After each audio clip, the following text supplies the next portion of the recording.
Hollywood silver screen presenting frozen. ये कहानी है तीन लोगों की, जिसमें से दो बचपन के दोस्त होते हैं, डैन वॉकर और जॉ लिंच।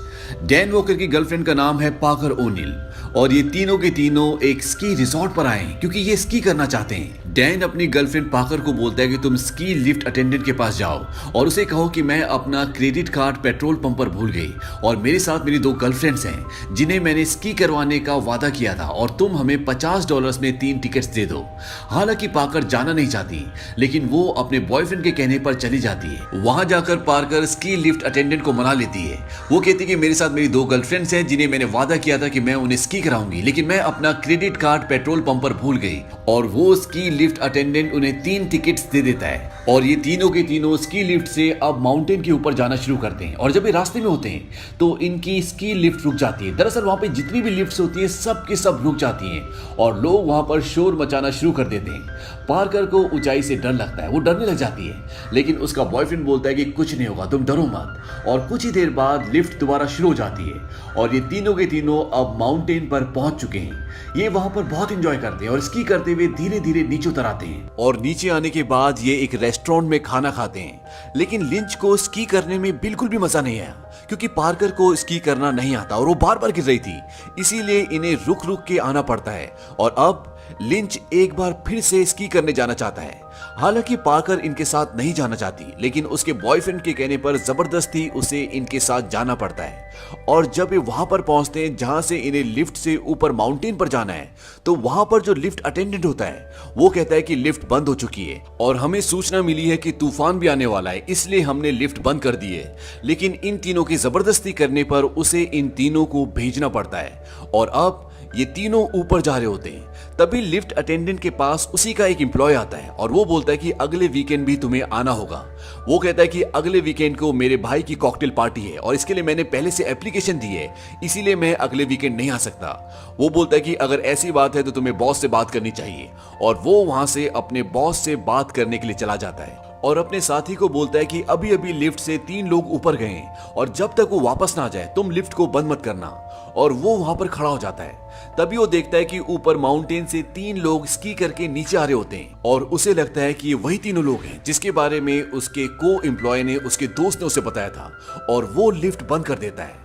वही लिफ्ट में जो लिंच और पाकर होते हैं वो सोचते हैं कि लिफ्ट अपने आप ही बंद हो गई है जैसे पहले हुई थी और वो आपस में बात करना शुरू कर देते हैं। हालांकि उन्हें बहुत ठंड लग रही होती है क्योंकि मौसम धीरे धीरे खराब हो रहा होता है और तभी वहां पर जितनी भी लाइट्स होती है सब की सब बंद हो जाती हैं और अब उन्हें डर लगना शुरू हो जाता है क्योंकि आज संडे होता है और अगर उन्हें कोई लेने नहीं आया तो फ्राइडे तक यहाँ पर कोई भी नहीं आएगा। इसके बाद वो जोर जोर से आवाज लगाना भी शुरू कर देते हैं, लेकिन इस वीराने में उनकी आवाज सुनने वाला कोई भी नहीं होता। तभी वो देखते हैं कि नीचे बर्फ हटाने वाली एक गाड़ी आती है और उसे देखकर वो जोर जोर से आवाज लगाना शुरू कर देते हैं और वो गाड़ी ठीक उनके नीचे आके रुक जाती है। इस बात से उन्हें बहुत खुशी होती है। वो कहते देखा, हमें यहाँ पर अकेला छोड़कर कोई भी नहीं जा सकता। लेकिन यहाँ पर अब बर्फीला तूफान भी शुरू हो चुका होता है और उस गाड़ी के अंदर जो आदमी होता है दरअसल उसने इनकी आवाज सुनी नहीं होती। दरअसल ये पहाड़ पर अपने किसी को एम्प्लॉय को लेने जा रहा होता है। तभी उसे फोन आता है और वो बोलता है कि पहाड़ पर कोई भी नहीं है और तुम वापस आ जाओ।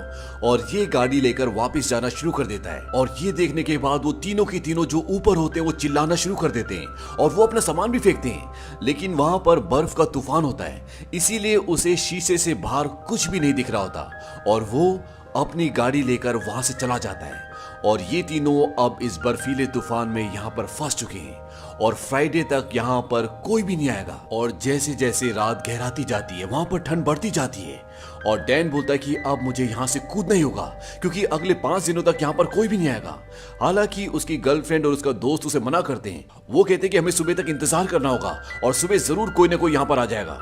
डैन बोलता है कि अगले 5 दिनों तक ये रिसोर्ट बंद है और 5 दिनों तक यहाँ पर कोई नहीं आने वाला और वो अब वहां से कूदने की तैयारी करता है। हालांकि उसे डर भी लग रहा होता है, लेकिन उसके पास अब कोई ऑप्शन नहीं होता क्योंकि एक बार अगर यहाँ से सारे एम्प्लॉयज चले गए तो उन्हें अगले कई दिनों तक यहाँ पर फंसे रहना होगा। और वो पूरी हिम्मत करके ऊपर से कूद जाता है और जब वो नीचे गिरता है तो वहां पर बर्फ इतनी हार्ड होती है कि जमीन पर गिरते ही उसके दोनों पैर टूट जाते हैं और अब वो हिल भी नहीं पाता। वो दर्द से कर्रारा होता है और ऊपर से उसकी गर्लफ्रेंड पार्कर और लिंच उसकी मदद करना चाहते हैं। लिंच अब ये डिसाइड करता है कि जिस तार पर ट्रॉली लटकी हुई है उस तार के सहारे वो पोल तक जाएगा और उससे नीचे उतरकर वो अपने दोस्त की मदद करेगा। वो बड़ी मुश्किल से थोड़ा सा आगे बढ़ता है, उसके हाथ फिसल रहे होते हैं और तभी वो वापस आ जाता है। पार्कर बोलते कि तुम वापस क्यों आ गए? वो कहता है कि नीचे मत देखना क्योंकि नीचे वहां पर भेड़िया आ चुके होते हैं। डैन बोलता है कि उसको नीचे मत देखने देना क्योंकि डैन जानता है कि अब वो नहीं बच सकता, वो भेड़ियों से मार देंगे क्योंकि वो हिल भी नहीं सकता। और वो अपनी कैप को नीचे कर लेता है और भेड़िए डैन को मार देते हैं। इस बात से लिंच को और पार्कर को बहुत दुख होता है, वो बहुत रोते हैं, लेकिन वो उसकी मदद नहीं कर सकते थे। और अब इनका दोस्त डैन इस दुनिया में नहीं रहा। पार्कर बोलती कि तुमने उसे रोका क्यों नहीं? लिंच बोलता कि तुम इसका इल्जाम मुझ पे लगा रही हो। मैंने कहा था कि घटिया आइडिया है, लेकिन उसने मेरी बात नहीं सुनी। और तुमने उसे क्यों नहीं रोका? तुम तो उसकी गर्लफ्रेंड थी ना। तुम उसे 1 साल से जानती हो और मैं उसे बचपन से जानता हूं और अब मैंने अपने दोस्त को खो दिया है। इसके बाद पार्कर लिंच को सॉरी बोलती है और ये दोनों एक दूसरे के गले लगकर बहुत रोते हैं। और अब ये नीचे जाने की कोशिश भी नहीं कर सकते क्योंकि नीचे भेड़िए हैं जिन्होंने अभी अभी इनके दोस्त को मारा है। और इन दोनों को पूरी रात उस कड़कती ठंड में जहां पर बर्फीला तूफान चल रहा है वहीं उस ट्रॉली पर बितानी पड़ती है। और ये दोनों रात को बहुत सारी बातें करते हैं और फिर सो जाते हैं। और जब सुबह इनकी आंख खुलती है तो पार्कर देखती है कि उसकी ट्रॉली की जो रॉड होती है आगे उस पर उसका हाथ होता है। और जब वो अपना हाथ वहां से उठाने की कोशिश करती है तो उसका हाथ उसी रॉड के साथ पूरी तरह से जम गया होता है क्योंकि उसके हाथ में ग्लव्स नहीं होता। और जब वो अपना हाथ वहां से छुड़ाती है तो उसकी हाथ की स्किन वहीं उस रॉड पे चिपक जाती है और तभी लिंच की आंख भी खुल जाती है। लिंच पार्कर को बोलता है कि तुम ठीक तो हो ना? वो कहती है हाँ मैं ठीक हूँ। वो कहता है कि तुम्हारा चेहरा पूरी तरह से लाल हो गया है। वो कहती है कि तुम्हारा चेहरा भी लाल हो गया है। दरअसल ठंड से इनकी स्किन अब खराब हो रही होती है। लिंच पार्कर को बोलता है कि जब सुबह क्लास में हमें कोई नहीं देखेगा तो हमें यहाँ पर लेने कोई ना कोई जरूर आएगा। पार्कर बोलते हैं कि ऐसा कुछ भी नहीं होने वाला क्योंकि किसी को भी नहीं पता कि हम यहाँ पर हैं। इसके बाद लिंच दोबारा आवाज लगाता है लेकिन वहां पर दूर दूर तक कोई भी नहीं होता। लिंच पार्कर को बोलता है कि पीछे जो पोल है अगर मैं वहां तक चला गया तो सीढ़ियों से नीचे उतर जाऊंगा।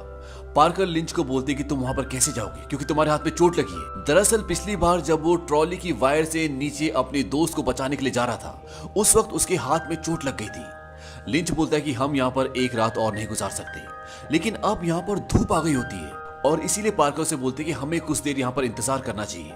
अगर यहाँ पर कोई और नहीं आया उसके बाद हम सोचेंगे। और ये दोनों उस धूप में अब यहाँ पर किसी के आने का इंतजार करने लगते हैं।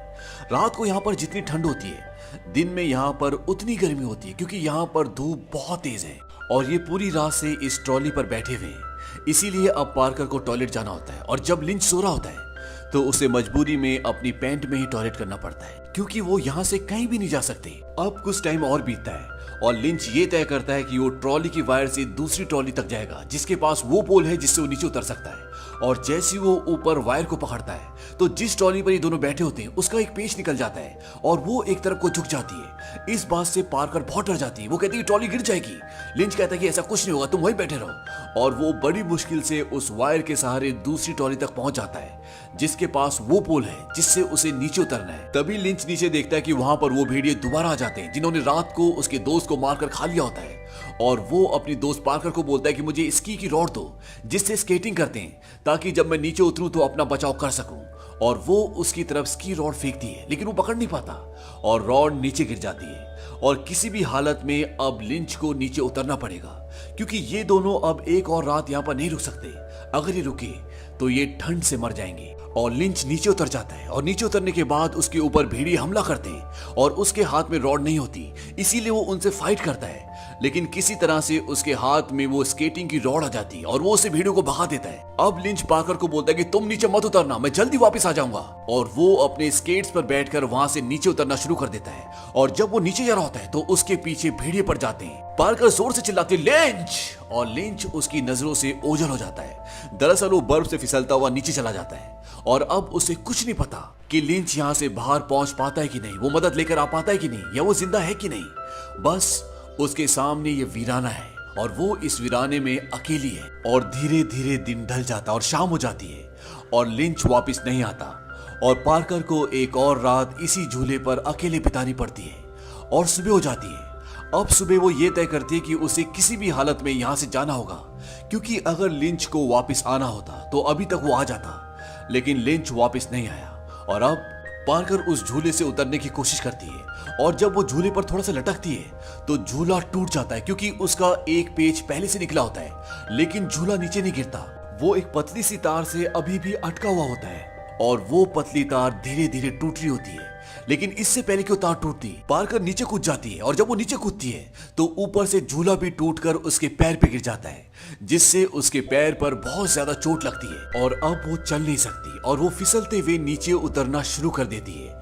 और जब वो फिसलते हुए नीचे जा रही होती है तभी वो देखती है कि उसके सामने बहुत सारे भेड़िए हैं, लेकिन भेड़ियों से मारते नहीं है क्योंकि सामने लिंच की डेड बॉडी होती है जिसे भेड़ियों ने मार दिया होता है और इन सब भेड़ियों का पेट भरा हुआ होता है और जानवर सिर्फ तभी शिकार करते हैं जब उन्हें भूख लगी हो और इसीलिए वो पार्कर को कुछ भी नहीं करते। इसके बाद पार्कर वहां से नीचे फिसलना शुरू कर देती है और किसी तरह से वो सड़क तक पहुंच जाती है और सड़क पर पहुंचने के बाद वो बेहोश हो जाती है। तभी वहां पर एक गाड़ी आती है और वो पार्कर को देख लेते हैं और इस तरह से पार्कर की जान बच जाती है। पार्कर ने एक रात में 2 लोगों को खो दिया, एक जिससे वो प्यार करती थी, जिससे वो शादी करना चाहती थी, और दूसरा उसका दोस्त। और इसी के साथ ये कहानी यहीं पर खत्म हो जाती है।